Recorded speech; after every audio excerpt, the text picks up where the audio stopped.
Dr. Gipp, I appreciate you coming to the Bible study with me. I've been coming here for a couple years, and I got thinking about what you told me the other night, and I really think my friends would like to hear this too, because they really love the Bible. Well, I hope so, but I'll be honest with you, from past experience, I found that they'll probably be a little less than excited from what they hear. People that tend to defend their version, even if they see a mistake in it, it's based more on pride than a love for the Bible. But we'll give it a shot. But don't be surprised if they're a little less excited than you expected. Hey, sorry we're late. This is Dr. Gipp, one of my professors at the Bible College. I hope you don't mind if he joins us tonight. Hello.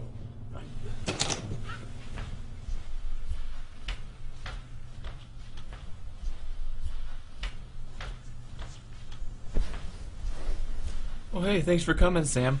We've just been discussing some of the miracles in the Gospels in our group, so glad you came. Justin, why don't you tell us a little bit about your friend? Well, Dr. Gipp and I were talking after class a couple days ago, and he brought up this new concept about the modern translations, and I thought you guys might be interested in it. And I don't know, maybe you can explain it better than I can. Well, guys, I am a King James Bible nut.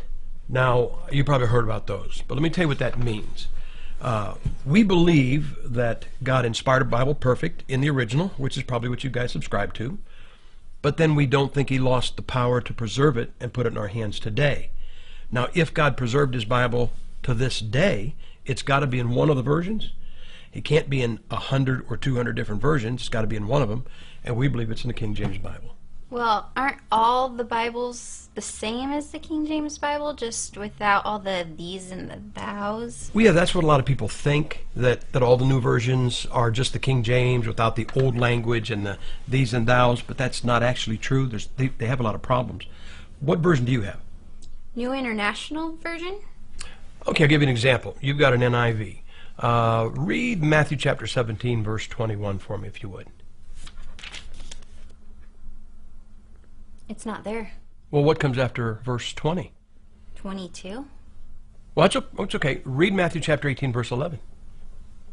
It's not there. What comes after verse 10? 12? So you bought a Bible from somebody that couldn't count to 25? Well, those verses are in mine. Well, what version do you have? The New English Bible. Well, actually, there's a problem with that. That is probably common to just about every version here. Turn to Luke chapter 23. And while you're turning there, let me ask you guys a question. Do you guys believe in a hill called Mount Calvary? You probably sang a hymn or two about Calvary. You saw a church, Calvary Baptist Church, or, I mean, it's a commonly used word. Well, I'll tell you why. If you believe in Calvary, you believe it for only one reason. You believe it because of Luke chapter 23, verse 33 in the King James Bible. Because that is the single only place. I'll show you. Luke 23, verse 33, it says this, "And when they came to the place which is called Calvary." Now, that is the only time the word Calvary appears in the Bible. What does your New English say? It says, and when they reached the place called the Skull. Okay, what do you have? What version? Good News Bible. Okay, what does it have? The Skull. And what does your NIV have? Mine says the Skull. And I think I saw a New American Standard, and you looked it up. What does it say? The Skull. And what do you have? Mine says Calvary, actually. All right. Do you have a King James? What do you have? The New King James? Well, let me ask you this. Do you have a in your hands New King James, or do you have a between your arms New King James?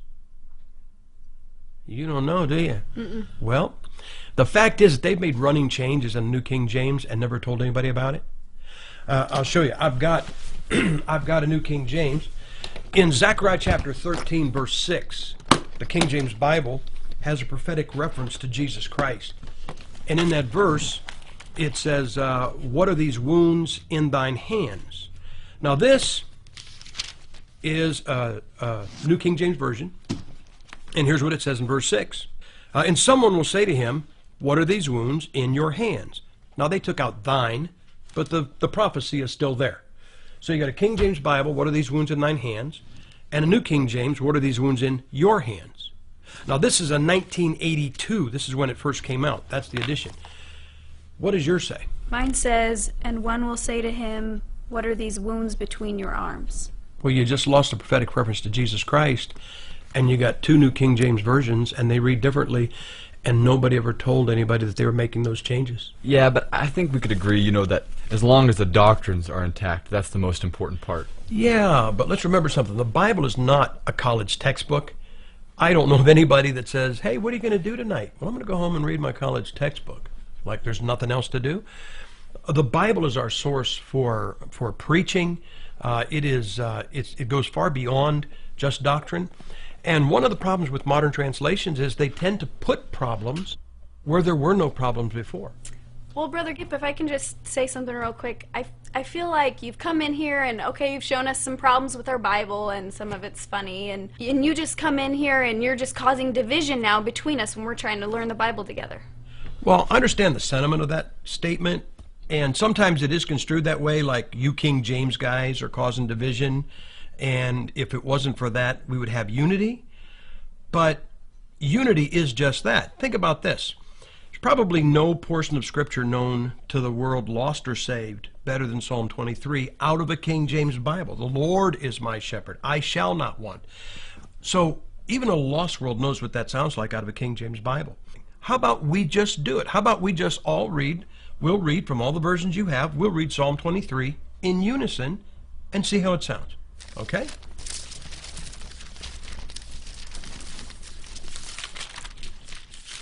Now, before we read this, we all acknowledge from the Bible that God is not the author of confusion. The Lord is my shepherd, I shall not want. He makes me lie down in green pastures. He leads me beside quiet waters. He restores my soul. He guides me in the paths of righteousness for his name's sake.